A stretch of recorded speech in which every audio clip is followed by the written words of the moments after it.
સ્વાધ્યાય 8.4 પ્રશ્ન નંબર 1 બાદબાકી કરો ધોરણ 6.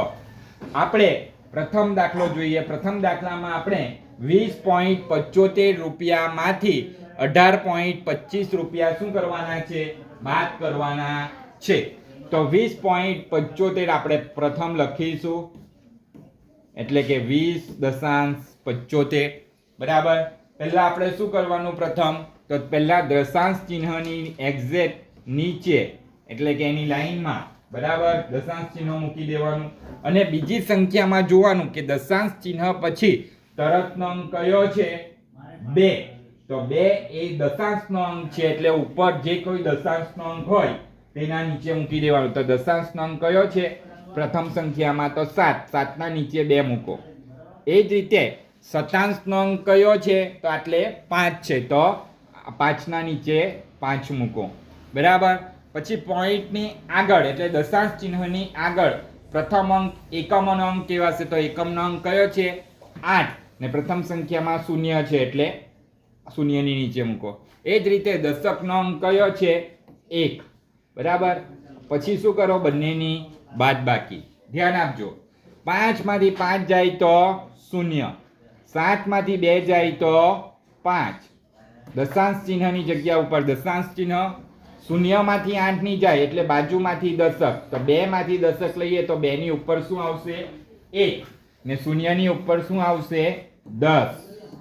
તો 10 માંથી 8 જશે તો 2 આવશે, ને 1 માંથી 1 જશે તો 0. તો આપણો જવાબ શું આવે છે? એટલે 2.50 રૂપિયા. તો આપણે આટલે જોયું. શું જોયું? કે 20.75 રૂપિયામાંથી એ 18.25 રૂપિયા બાદ કરતા 2 રૂપિયા ને 50 પૈસા મળે છે. હવે બી દાખલો. બી આ પહેલો નહીં હતો, પરંતુ આને શું કહેવામાં આવ્યું છે? એ દાખલો કહેવામાં આવ્યો છે. હવે આપણે બી દાખલો જોઈશું. 250 મીટરમાંથી 250 મીટરમાંથી 202 દશાંશ 54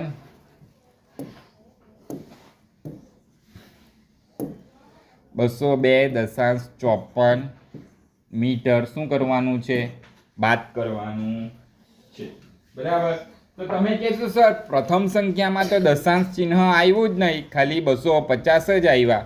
તો કંઈ નહીં, આમાં આપણને જે પ્રથમ અંક દેખાય છે 0 એ એકમનો અંક છે, બીજો અંક દેખાય છે એ દશકનો અંક છે, ને ત્રીજો અંક દેખાય છે 2 એ શું છે? 100 નો અંક છે.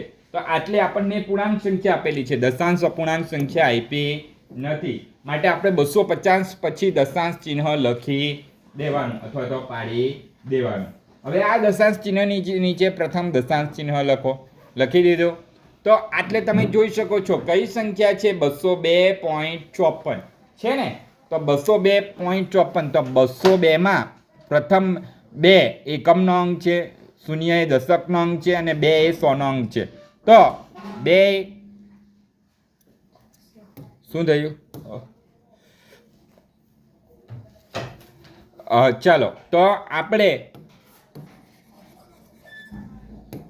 250 લખી દઈશું. 250 પછી દશાંશ ચિહ્ન. હવે દશાંશ ચિહ્નની નીચે દશાંશ ચિહ્ન લખો. અને જે બીજી સંખ્યા છે 202.54 એમાંથી 54 લખો પ્રથમ દશાંશનો અંક અને શતાંશનો અંક. હવે એકમનો અંક 2 છે તો 2 લખો 0 ની નીચે.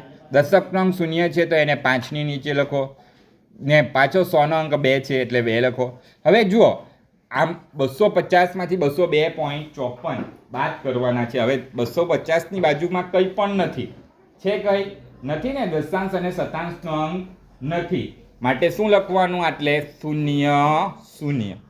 બધા અંક કેવા કરી દેવાના? હંમેશા સરવાળાનો દાખલો હોય કે બાદબાકીનો, અંકો બધા સરખા કરી દેવાના બરાબર. દશાંશનો અંક સરખો કરવાનો, શતાંશનો અંક સરખો કરવાનો, એકમ દશક 100 હોય તો 3 અંક સરખા કરી દેવાના. જ્યાં જે અંક નહીં હોય ત્યાં શું મૂકી દેવાનું? 0 મૂકી દેવાનું. તો શૂન્યમાંથી 4 જાય નહીં, જાય ને શૂન્યમાંથી 4, તો બાજુમાંથી દશક, પણ એની બાજુમાં પણ શું છે? શૂન્ય છે.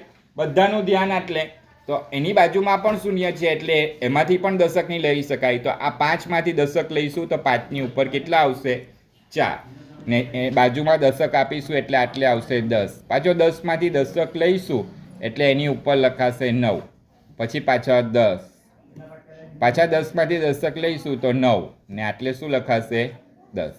તો 10માંથી 4 જાય તો 6, 9માંથી 5 જાય તો 4, દશાંશ ચિહ્ન 9માંથી 2 ગયા તો 7, 4માંથી 0 જાય તો 4, ને 2માંથી 2 જાય તો 0. તો આટલે આપણે જોઈ શકીએ છીએ શું જવાબ આવે છે? 47.46 મીટર. બરાબર. આટલે 250 મીટરમાંથી આપણે 202.54 મીટર બાદ કર્યું તો આપણને જવાબ મળ્યો 47.46 મીટર.